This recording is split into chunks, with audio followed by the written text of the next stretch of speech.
This question has been asked since the outbreak of what's taking place in Palestine.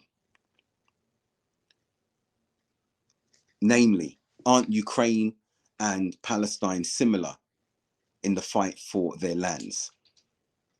And many would say yes. And we see the support thrown behind the Ukraine, the finances deployed, the leaders flying over to Ukraine to show their solidarity at the aggression of Russia and its invasion and annexation of parts of the Ukraine. We saw previously Russia's brazen annexation of Crimea, which at the time was said to be a red line for the then President Obama. And the response was similar to that of a toothless lion, because the sanctions did very, very little. And Crimea continues to be within the grip of Russia. But we just need to ask ourselves, can we not draw parallels between what happened to Ukraine at the hands of a bigger superpower and Palestine? Albeit, and this is not minimizing it, albeit Palestine's case being a longer, more established, more clear-cut case than that of the Ukraine. What do I mean by that? The West was involved in the strategy for what happened to Palestinian land. The Balfour Agreement,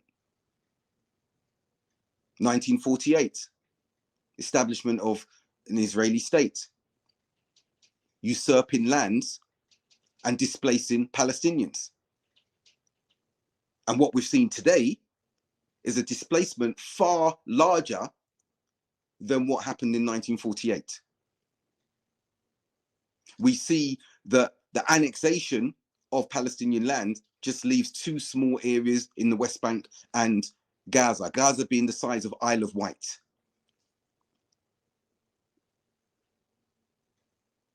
But the double standards that we are witnessing at diplomatic, political levels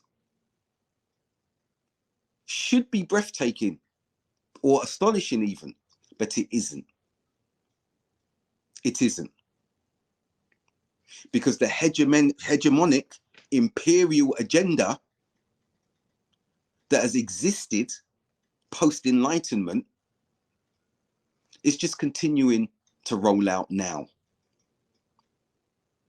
If we look at how the US came about and the annexation of land and the displacement of Native Americans, if we look at what happened across the globe with imperialism, is this nothing but imperialism that we're seeing now in this regard? But we're putting it back to the two examples. Russia has a hegemonic imperial drive for Ukraine. Yet we see defense firmly on the side of Ukrainians. And if we can see that and acknowledge Russia's imperial hegemonic strategy, looking in the mirror, state actors, state leaders should be able to recognize like for like, and therefore review the positions, the strategies, the stances that they have to date held over the Palestinian people and their plight, and reverse it, redress the imbalance. But they've given another month or so for the IDF to finish what they've started in destroying Hamas.